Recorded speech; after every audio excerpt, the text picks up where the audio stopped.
Rain poured over the small wooden house like a punishment from heaven. Inside, the screams of a child tore through the night. "Please stop! Don't hurt them!" cried a thin little girl, barely 9 years old, clutching her small brother's arm. The boy was bleeding from his lip. His mother sprawled on the floor, her face red and swollen. 2 drunken men stood over them, laughing, swinging their belts again. The girl's voice cracked. "Daddy, save me! Please, Daddy!" Her words echoed through the storm, desperate, trembling, yet full of hope. Outside, in the distance, a man stood frozen under an umbrella, the rain soaking his suit. His name was David. For years, he had convinced himself he had moved on, that the past was buried. But when he heard that voice, that tiny voice calling him Daddy, something deep inside him shattered. David had come only to drop off some money. He hadn't planned to see them. He hadn't planned to face the little girl he once abandoned. But now, standing in the darkness, he saw the truth that every father fears, his own child begging for his help, while he did nothing. The little girl, Anna, crawled toward her stepmother, trying to cover her with her small arms. "Leave her alone! She didn't do anything!" she screamed. One of the men pushed her down hard, her head hitting the floor. David's breath caught in his chest. His umbrella slipped from his hand. The sound of it hitting the ground seemed to echo forever. His whole body trembled. Guilt, rage, fear, all crashing into one unbearable moment. Then Anna lifted her head, blood running from her temple, her eyes meeting his through the broken window. "Daddy," she whispered. And in that instant, David knew. He was too late to pretend he didn't care anymore. 5 years earlier, David was a different man. Back then, his world revolved around his wife, Emily, and their baby girl, Anna. Emily was gentle, full of laughter, the kind of woman who could light up a room just by smiling. They lived modestly, but they were happy. Until the night, everything fell apart. It was supposed to be an ordinary evening. David was driving home with a bouquet of daisies for Emily's birthday. But when he turned the corner, flashing red lights filled the street. A drunk driver had crossed the lane. Emily's car was crushed. She was gone before he reached the hospital. David's world collapsed that night. Grief turned him into a shell. He couldn't look at his daughter without feeling his failure. Anna's big brown eyes mirrored Emily's so perfectly that every time she looked at him, he felt like dying. Days became weeks. Weeks turned into months of silence. He started drinking to numb the guilt. The house that once echoed with laughter now drowned in emptiness. One rainy night, little Anna tiptoed to him holding a drawing. It was of their family, her daddy and mommy with angel wings. She whispered, "Mommy says don't cry anymore." David stared at it, his hands shaking. Then, without meaning to, he pushed it away. The paper tore in half. Anna froze. "I'm sorry, Daddy," she said softly, but David couldn't even speak. He turned away, grabbed his coat, and walked out into the storm. Outside, rain mixed with tears he wouldn't admit were his own. He kept walking until her voice faded. "Daddy, come back." He never turned around. That was the last night Anna saw her father, and the night David began running from the ghost of his own child. A year after Emily's death, David moved to another city, trying to erase the life he'd left behind. He rented a small apartment above a repair shop, spent his days fixing engines, and his nights drowning in silence. The photo of Emily and Anna sat face down on his nightstand, too painful to look at, too sacred to throw away. Then one morning, fate knocked in the form of a woman named Lisa. Her car had broken down in front of his shop. She was beautiful in a quiet, tired way, the kind of beauty carved by hardship. Her son, Ben, a cheerful boy of 5, waved shyly at David while holding a toy truck with one missing wheel. Lisa thanked him for the repair with homemade muffins. Over time, she returned often, sometimes for her car, sometimes for conversation. They talked about loss, about raising children alone, about the kind of loneliness that made nights endless. David found comfort in her calm voice. She didn't ask about his past, and he didn't offer it. Months passed, and Lisa became a steady light in his life. Her kindness reminded him that not all things were broken forever. Ben began calling him Uncle David, running around the shop with greasy hands and laughter that filled the air like a forgotten song. One evening, as they shared dinner, Lisa reached across the table. "You don't have to be alone forever," she said gently. David hesitated, but the warmth in her eyes made the walls inside him crack. He thought maybe, just maybe, he could start again. When they married 6 months later, everyone said it was a fresh start, a blessing. David smiled, pretending to believe it. But that night, as he unpacked his suitcase in their new home, a single photograph slipped out, Emily holding baby Anna. He stared at it for a long time, realizing no new beginning can ever bury an unfinished past. 2 years into his new marriage, David finally believed life had steadied. Lisa was kind, gentle, and patient. Ben adored him, calling him Dad without hesitation. Their home was filled with laughter again, the kind that didn't ache. But fate has a cruel way of testing hearts that dare to heal. One morning, a letter arrived from social services. David opened it with trembling hands. Inside was a court order. Anna's foster care arrangement was ending, and as her biological father, he was legally required to take her back. The air left his lungs. Lisa froze when she saw his face. "Your daughter?" she asked softly. David nodded, unable to speak. A week later, Anna arrived. She stood on the doorstep, clutching a worn-out teddy bear, her clothes too small, her hair tangled. Her eyes, Emily's eyes, looked at him, not with anger but confusion. "Hi, Daddy," she whispered. The word stabbed straight through his chest. Lisa smiled politely, though her lips trembled. "Come in, sweetheart," she said, placing a hand on Anna's shoulder. But David noticed the subtle stiffness in her voice. Inside, Ben peeked out from behind the sofa, staring at his new sister. "Is she staying?" he asked. Lisa hesitated. For a little while, she replied, glancing at David. Dinner that night was quiet. Anna barely touched her food, staring at her plate as if afraid to move. David tried to speak, but every word felt heavy, clumsy. After everyone went to bed, Lisa turned to him. "You never told me she still existed," she whispered. "I thought she'd be better off without me," he said. Lisa looked away, her voice flat. "And now you've brought your ghost into our home." David sat in the dark, listening to the faint sound of Anna's soft sobs down the hall. For the first time in years, he realized the past wasn't just returning. It was demanding to be faced.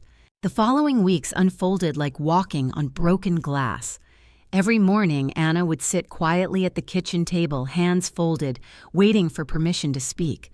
Lisa tried to smile, but her warmth felt rehearsed, and Ben's laughter had grown louder, as if to fill the silence Anna brought into the house.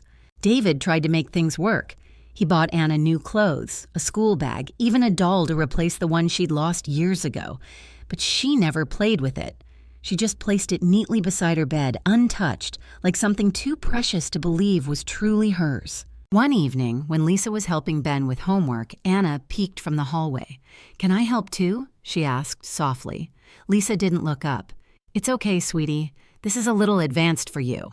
Her tone was polite, but sharp enough to close the door between them. David watched it all unfold, trapped between guilt and fear. He knew Lisa wasn't cruel. She just didn't know how to love a reminder of another woman. Still, each night he saw Anna's light under the door stay on until morning. At school, things weren't better. Anna didn't talk much. When asked to draw her family, she sketched a house with 3 figures: her father, her stepmother, and her brother. But her own figure stood outside the window, looking in. That night, David found her drawing crumpled in the trash. "Why didn't you show this to me?" he asked gently. Anna shrugged. "It doesn't matter. I don't really belong there." David's throat tightened. He wanted to say she was wrong, but his silence spoke louder. When she went to bed, she whispered to her doll, "Mommy, I think Daddy forgot how to see me." And from the hallway, David heard it, realizing her quiet distance wasn't shyness. It was the sound of a heart slowly giving up. It started with whispers, small, poisonous ones that grew like cracks in glass. At a family gathering, one of Lisa's relatives leaned close to her and murmured, "That little girl looks exactly like David's first wife. Be careful, honey. Men never really forget women like that." Lisa laughed politely, but her stomach tightened. That night, as she watched David brush Anna's hair before bed, something bitter twisted inside her. The way he looked at the child, gentle, careful, was a softness he no longer showed her. From that day, Lisa's smiles became thinner, her patience shorter. When Anna accidentally spilled milk, Lisa sighed too loudly. When the girl tried to hug her, she found excuses to move away. David didn't notice at first. He was too busy, too tired, too afraid of old guilt to look closely. One afternoon, Lisa stood in front of the mirror staring at her reflection. "You're being ridiculous," she told herself. "She's just a child."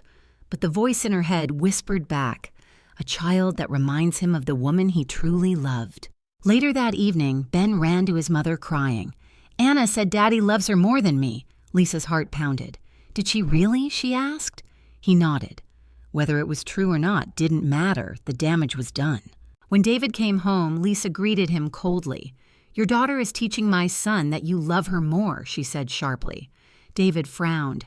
"She wouldn't say that." Lisa crossed her arms. "Maybe you just don't see what she's turning into." That night, David found Anna crying in her room, clutching her doll. "Daddy, did I make Mommy Lisa mad again?" He hesitated, unsure how to answer. Outside the door, Lisa listened silently, her face hardening as the sound of their voices filled the hall. And from that silence, jealousy rooted itself deep in her heart, quiet, invisible, but ready to destroy everything it touched. From that night on, the house no longer felt like a home. Lisa's coldness toward Anna turned from subtle to sharp, and the air grew heavy with things no one dared to say. Mornings began with silence and ended with tension. Anna moved quietly through rooms, careful not to disturb anyone, like a ghost afraid of being seen. Lisa found fault in everything the girl did. "You missed a spot," she'd say when Anna washed the dishes. "Why can't you be more careful?" she'd snap when Anna accidentally dropped a towel. Ben watched it all, confused, slowly learning to mimic his mother's tone. When David came home late from work, he saw a clean house, smiling faces, and assumed everything was fine. "They're getting along," he told himself, desperate to believe the lie. He didn't see the way Anna's hands trembled when she served dinner, or how her smile never reached her eyes. At night, Anna sat by her window, whispering to her doll, "If I try harder, maybe Mommy Lisa will like me." But deep down, she knew nothing she did would ever be enough. One afternoon, Lisa found Anna drawing again. The picture showed a woman yelling at a small girl. "Is that supposed to be me?" Lisa demanded. Anna froze, shaking her head. "No, ma'am, it's just a story." Lisa's voice rose. "Don't lie to me, Anna." The sound of her shout echoed through the hall. Ben peeked around the corner, wide-eyed. Anna's face turned pale. She wanted to run, but her feet wouldn't move. When David came home that evening, Lisa smiled sweetly and said, "Anna was misbehaving again, but don't worry, I handled it." He nodded absent-mindedly, too tired to ask how. That night, he walked past Anna's room and heard muffled sobs. She was curled up under her blanket, whispering to no one, "Maybe Mommy Lisa is right. Maybe I really am a bad girl." And from behind the door, David paused, but kept walking, not realizing that silence can hurt louder than words. Spring came, but the warmth never reached that house. Anna had grown thinner, her eyes dimmer, her smile almost gone. School was her only escape. Her teacher, Mrs. Harper, adored her drawings and often said, "You have such a beautiful heart, Anna. I can see it in your art." One day, the class was asked to draw their dream family. Anna spent hours coloring every detail. Her father fixing a chair, her stepmother smiling while cooking, and her little brother playing with a puppy. It was the family she wished she had, not the one she lived with. When Mrs. Harper saw it, she smiled gently. "This is lovely. May I show it to your father? I'm sure he'll be proud." Anna's eyes lit up for the first time in weeks. "Really?" she whispered. She carefully folded the picture, placed it in her bag, and hurried home. That evening, after dinner, Anna nervously handed the drawing to Lisa. "Can you please give this to Daddy? My teacher said he'd be proud." Lisa took the paper, glancing at it briefly. The drawing was innocent, full of warmth, but to her it was a cruel mirror. The smiling woman in the picture looked nothing like her. The jealousy she'd tried to bury burst open. "This?" she said coldly. "This isn't our family. Stop pretending we are something we're not." Anna blinked, unsure what she'd done wrong. "I just wanted Daddy to see." Before she could finish, Lisa tore the paper in half. The sound of ripping echoed in the kitchen. "Don't lie to yourself, Anna. You don't belong here," she hissed. Anna froze, her lip trembling. "I'm sorry," she whispered. When David came home later, Lisa smiled and said, "Everything's fine. Anna's already in bed." But upstairs, Anna lay awake, staring at the torn pieces hidden under her pillow. And as she clutched the broken drawing to her chest, she realized dreams can hurt more than the truth. Days turned into weeks, and Anna's silence became part of the house. She no longer tried to speak at dinner, no longer smiled when David came home. Her eyes were always lowered, her shoulders always tense, as if she was waiting for something bad to happen. Lisa noticed it, but didn't care. To her, the child's quietness was peace. At least she's learning, she told herself, convincing her heart that cruelty was discipline. But sometimes, when she caught Anna staring out the window, she felt a flicker of guilt and quickly pushed it away. At school, Mrs. Harper began to worry. Anna's drawings had changed. The bright colors were gone, replaced by gray shadows and lonely figures. "Is everything okay at home?" the teacher asked gently one afternoon. Anna forced a small smile. "Yes, ma'am. Mommy Lisa just wants me to be good." That evening, Anna tried calling her father. She waited until everyone was asleep, then tiptoed to the living room, clutching the house phone. She dialed his number, whispering, "Daddy, can I talk to you?" But only the voicemail answered. "Hi, this is David. Please leave a message." She hesitated, her voice trembling. "Daddy, I'm trying to be good, but Mommy Lisa doesn't like me anymore. I'm sorry if I make her mad. Her words cracked.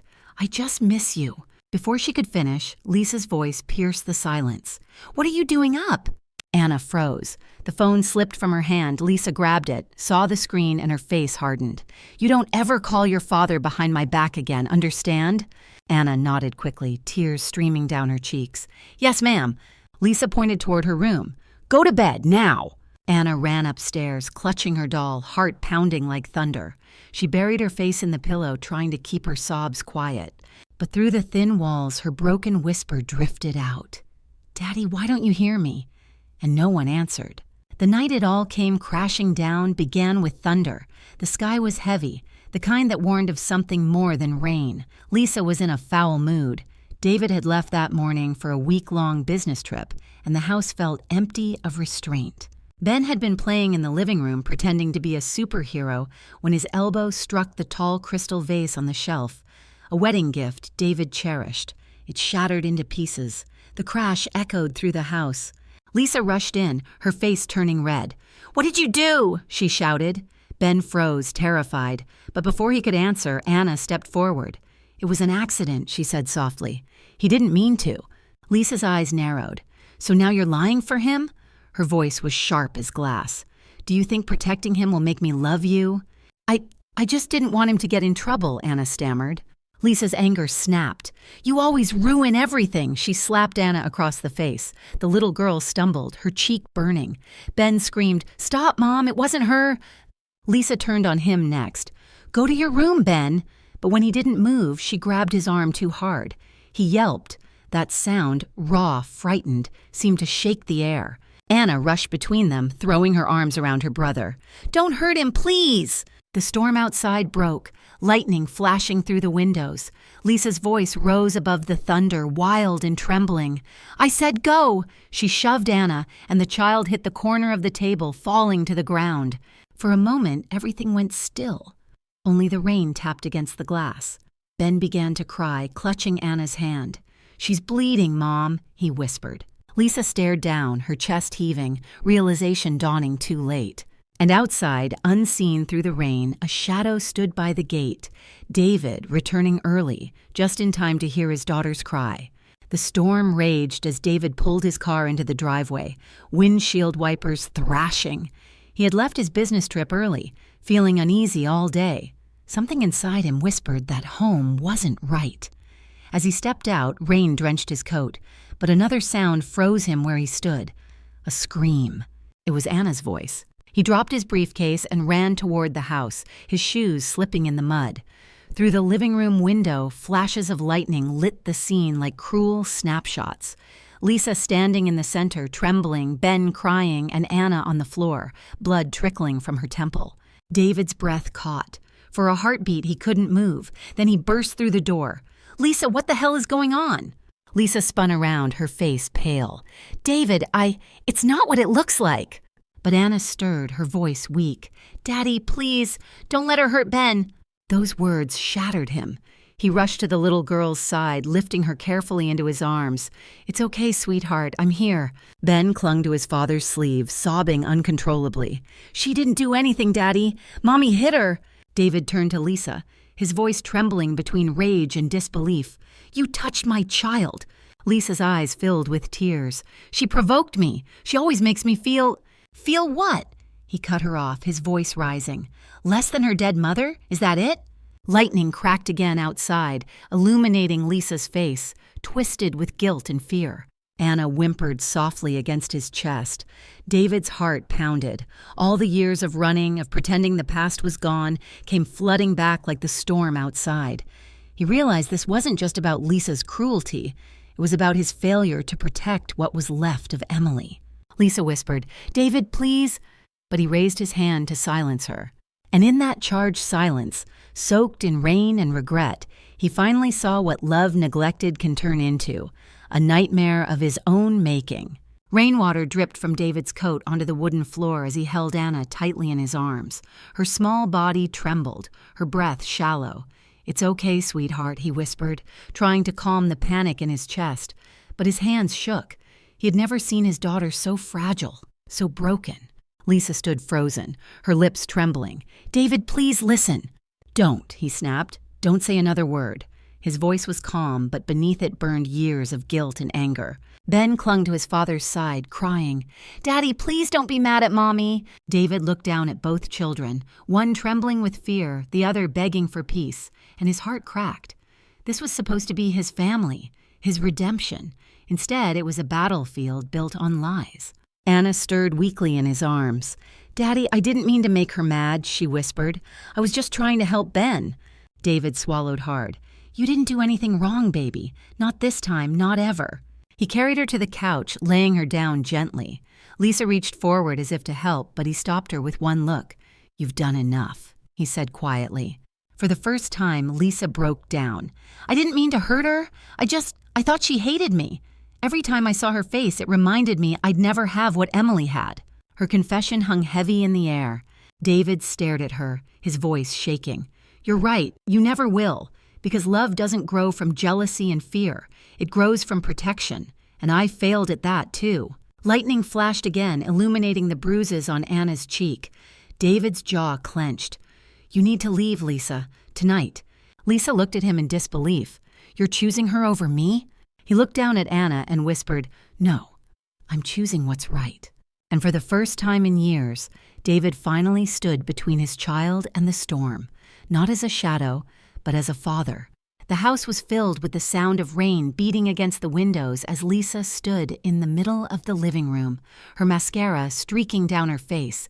"You can't just throw me out, David," she cried, her voice trembling between rage and desperation. "I gave up everything for you." David stood tall, soaked, exhausted, but resolute. "You didn't give up anything. You took away the one thing that mattered most, my child's safety." Lisa shook her head violently. "No, you don't understand. She turned you against me." "She's a child," he shouted, his voice echoing through the house. "A 9-year-old who only ever wanted to be loved." Ben hid behind the couch, covering his ears. His small sobs were drowned out by thunder. Anna lay quietly on the couch, half asleep from exhaustion, her face pale, a faint bruise darkening near her temple. David turned toward Lisa, his expression unreadable now. "You need to pack your things and go. I'll make sure Ben stays with me until we figure this out." That sentence broke her. "You're taking my son away?" she screamed. "I'm protecting him from the chaos you created," David said coldly. Lisa lunged forward, slapping his chest. "You don't get to judge me, David. You're no saint. You left your daughter when she needed you most." He froze. The truth hit him like lightning, and for a second he had no words. Then he whispered, "You're right, I did, but not anymore." Lisa stared at him, breathless, her fury turning to despair. "You'll regret this." David looked toward Anna, brushing a strand of hair from her face. "No, my only regret is not coming home sooner." Lisa's voice cracked as she whispered, "You're destroying this family." David turned back, eyes cold and steady. "No, Lisa, you already did." And with that, She grabbed her coat, slamming the door behind her, the sound of her departure lost in the storm, but its echo carved forever into their hearts. The storm finally passed, leaving behind a thick, eerie silence. The house smelled of rain and fear. David sat beside Anna on the couch, holding her small hand in his. She slept fitfully, her fingers twitching every time thunder echoed faintly in the distance. Ben sat nearby, clutching a blanket, eyes wide and hollow. David's phone buzzed. It was Mrs. Harper, Anna's teacher. "Mr. Thompson," her gentle voice came through. "I've been worried about Anna. I tried reaching you before. She's been coming to school with bruises. Quiet, withdrawn. I thought maybe something was wrong at home." David closed his eyes, pain slicing through him. "Something was wrong," he whispered, "and I didn't see it." The next morning, 2 neighbors came by. They had heard the fight and wanted to check if everything was all right. One of them, Mrs. Doyle, spoke hesitantly. "We've seen things before, David. The shouting, the crying. I wanted to tell you, but I thought maybe it wasn't my place." David nodded slowly, shame washing over him. He had been blind, deaf to the signs right in front of him. When Anna woke up, her voice was weak but clear. "Daddy, is Mommy Lisa gone?" "Yes, sweetheart," he said softly. "She's gone." Anna hesitated. "Did I make her leave?" He shook his head, his eyes filling with tears. "No, Anna, you didn't make her leave. You just told the truth without saying a word." She stared at him for a moment, then whispered, "Can we be a real family now? Just you and me?" David's throat tightened. He pulled her into his arms. "Yes, baby. From now on, it's just us. And I promise I won't ever let you get hurt again." Outside, the sun broke through the clouds, casting a soft glow across the living room.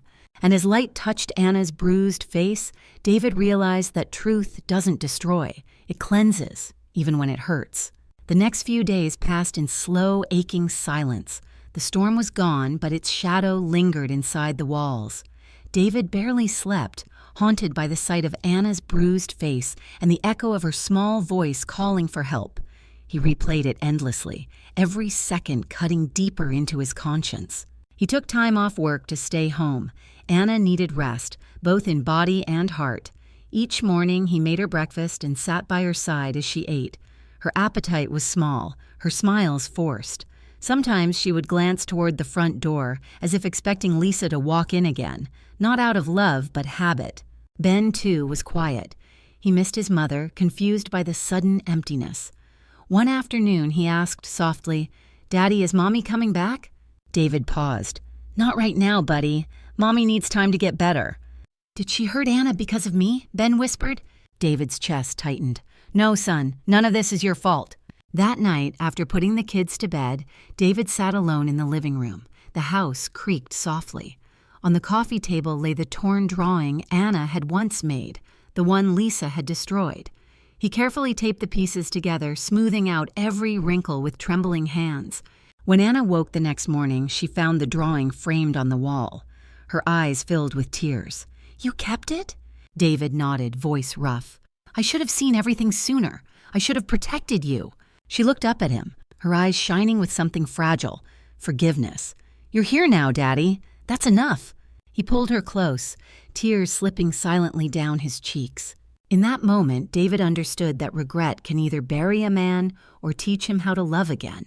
And as the sun rose outside, he chose the harder path, to stay, to heal, and to never run from love again.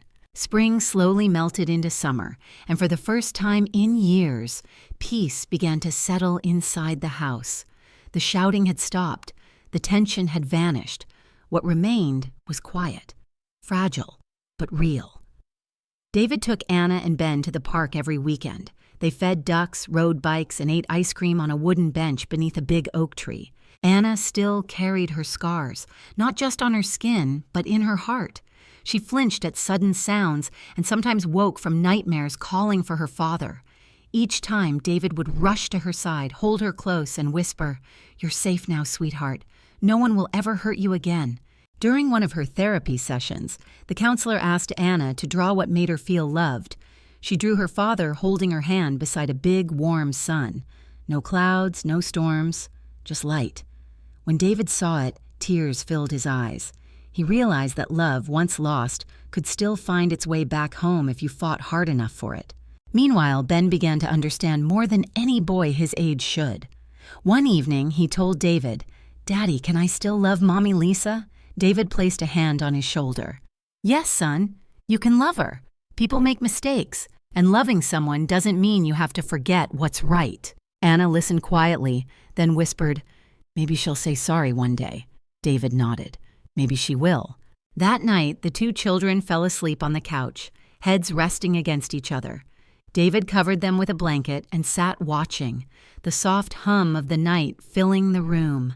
For the first time since Emily's death, he didn't feel haunted, only grateful. And as he looked at his sleeping children, David finally understood that healing doesn't erase pain. It turns it into strength. Months passed, and the rhythm of life began to change. David sold the old house where too many painful memories lingered and bought a small cottage on the outskirts of town. It wasn't fancy, but it had sunlight, a big backyard, and peace, something money couldn't buy. They started over. David opened a small carpentry workshop, the same craft his father once taught him. Anna loved spending hours there, painting small wooden toys while Ben helped sand the edges. The smell of wood and varnish filled the air, mingling with laughter. Real laughter, not the forced kind that once echoed through their old home. One afternoon, Anna looked up from her painting. "Daddy, can I make something for Mommy Lisa?" David hesitated but nodded. "If that's what your heart wants." She carefully painted a small wooden heart, bright red with white wings. On the back, she wrote in tiny letters, "I forgive you." When she handed it to David, he felt something shift inside him, a quiet release of the bitterness he'd been holding on to. "You're braver than I'll ever be," he whispered. That evening, they had dinner on the porch. Fireflies danced across the yard, and the sky glowed orange and pink. Ben giggled as Anna tried to catch one in her hands. David watched them, a soft smile tugging at his lips. He thought of Emily, her laughter, her warmth, and for the first time, the memory didn't hurt. It felt like a gentle reminder that love could survive even after everything else was gone. As night fell, Anna leaned against his shoulder. "Daddy, do you think Mommy can see us?" He looked up at the stars and said softly, "I think she never stopped watching." And in that moment, under the quiet sky, the past finally let go, leaving room for something beautiful to grow. It was a quiet Sunday morning when the letter arrived. The envelope was simple, with Lisa's familiar handwriting on the front. David stared at it for a long time before opening it. His hands trembled slightly, unsure if he wanted to revisit the ghost of a woman who had brought so much pain. Inside was a short note. "David, I've been in therapy for 6 months now. I see clearly what I did. The anger, the jealousy, the harm I caused your little girl. I hate who I became that night. Please tell Anna and Ben I'm sorry. I don't ask for forgiveness, only a chance to heal. I hope you all find peace, even if I'm not part of it. Lisa." David sat at the table in silence. There was no bitterness in the letter, only remorse. Anna walked in, still in her pajamas, holding her doll. "What's that, Daddy?" He looked at her tenderly. "A letter from Mommy Lisa." Anna hesitated. "Is she mad at us?" He shook his head. "No, sweetheart. She's learning how to be better." Anna thought for a moment, then quietly said, "Can I see it?" He handed her the letter. She read it slowly, lips moving with each word. When she finished, she folded it neatly and placed it in her small wooden memory box. "She said she's sorry," Anna whispered. "That means she's trying." David nodded, pride filling his chest. "You have such a big heart, Anna." Later that night, Anna placed the wooden heart she had made, the one that said, "I forgive you," inside an envelope and addressed it to Lisa. She sealed it carefully and smiled. When David asked why, she said, "Because sometimes people can't find peace until someone forgives them first." And as the letter slipped into the mailbox, David realized that his daughter had just done what he never could, turn pain into mercy. Years passed like pages turning in a gentle breeze. The scars of the past faded, replaced by laughter, purpose, and love. Anna grew into a bright young woman with paint-stained hands and eyes full of dreams. David's workshop had become a small business, its shelves filled with toys and furniture carved by love and patience. On the morning of Anna's high school graduation, sunlight streamed through the kitchen windows. She stood in her cap and gown, adjusting the tassel nervously. "Do I look okay, Daddy?" she asked, smiling shyly. David looked at her, his throat tight. "You look like everything I ever hoped for." At the ceremony, when Anna's name was called, she walked across the stage, clutching her art portfolio, the same one that once held her childhood drawings. Her final piece, displayed at the school exhibition, was a painting titled "The Day He Came Back." It showed a man standing in the rain, holding a little girl in his arms, their faces turned toward the light. When David saw it, his eyes filled with tears. After the event, Anna handed him the original canvas. "It's yours," she said softly. "You're the reason I can paint again." He swallowed hard, unable to speak. "You're the reason I can live again," he finally managed. Later that evening, they celebrated at home with Ben, who was now taller and wiser but still had the same gentle smile. They laughed over old memories, stories that once hurt but now healed. Before bed, Anna hugged her father tightly. "Thank you for never giving up on me," she whispered. He smiled, brushing a tear from her cheek. "It was you who never gave up, Anna." And as the stars filled the night sky, David realized that the day of promise wasn't about redemption. It was about finally becoming the father she had always believed he could be. A few months after graduation, David and Anna took a trip back to the countryside, where Emily, Anna's mother, was buried. The drive was quiet, the kind of silence that didn't need words. The fields rolled by in shades of gold, the sun dipping low in the sky as if blessing their journey. When they arrived, Anna stepped out of the car with a bouquet of white lilies. She knelt by the headstone and brushed away a few fallen leaves. "Hi, Mommy," she whispered softly. "It's been a while. Daddy and I are okay now." Her voice trembled, but it was steady enough to carry peace. David stood behind her, holding a small wooden cross he had carved himself. On it were 2 words, "Forever loved." He placed it beside the flowers, his hand lingering on the stone. "Emily," he said quietly, "I failed once, but our little girl saved me. She brought me back." Anna turned to him, eyes shining with tears. "She'd be proud of you, Daddy." He smiled faintly. "No, sweetheart, she'd be proud of us." They sat together for a long time, watching the sky fade from gold to violet. The air smelled like rain and wildflowers, soft and forgiving. In the distance, a woman stood by the fence, older, fragile, her face hidden beneath a scarf. She watched them for a moment, then placed a hand over her heart before walking away. Anna noticed her and whispered, "Was that?" David nodded gently. "Yes, and I think she needed to see this." Anna smiled faintly. "Then maybe everyone can finally rest." He wrapped an arm around her shoulders as the first evening star appeared. "Yes, my love, I think we finally found peace." And as the light faded behind the hills, their laughter drifted through the wind, a promise that even after the darkest storms, love always finds its way home. So that's how the story ends. If you're still here, watching and feeling this moment with us, maybe something in it has quietly touched your heart. Maybe it reminded you of pain, forgiveness, or someone you still think about. Life has a strange way of breaking us, only to show us how deeply we can heal. As the Stoics once said, what stands in the way becomes the way.